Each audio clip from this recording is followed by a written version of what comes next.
30 miles away to southwest Houston, near Kirkwood and Bissonnet. We are in trouble.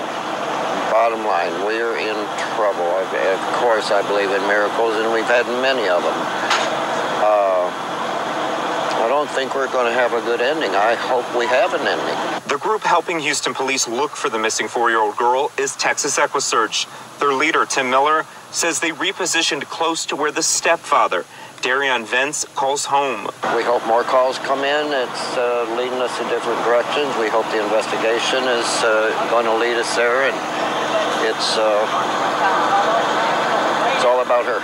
And joining me right now, the founder and director of Texas EquiSearch, Tim Miller. Tim Miller, it doesn't make sense to me. You and I have talked quite a bit about this particular case, Maleah's disappearance. You're telling me, and you've been on the ground looking, in the air looking, with dogs looking for Maleah, that you seem to suggest to me that they take the 3 Hispanic males, take Derion Vence in a big loop, and then bring him right back to where they attacked him? Yeah, I bring him right back, and he's at the corner of 59 and Highway 6, which is the very busiest intersection in Sugar Land, trying to flag somebody down, and he claims he walked to the hospital. But, you know, we've got a little hole in that story, too. His vehicle that dropped him off at the hospital. And okay, whoa, wait a minute. Tim Miller, he said nobody would help him. He had his son.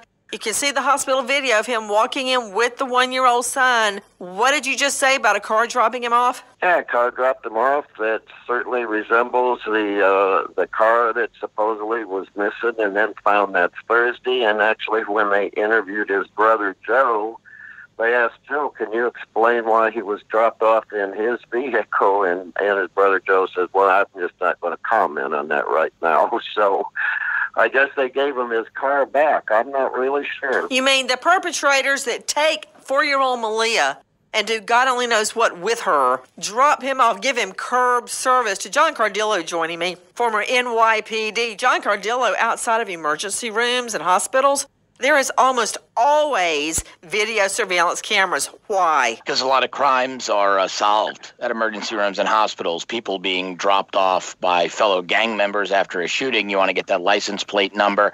But for this kind of material evidence, right, a vehicle that a potential suspect said might have been somewhere else caught on that camera, I would suspect this story has so many holes in it that if I were the investigator on this case, I would have this guy in an interrogation room night and day until we figured out what happened here. Man, his story stinks.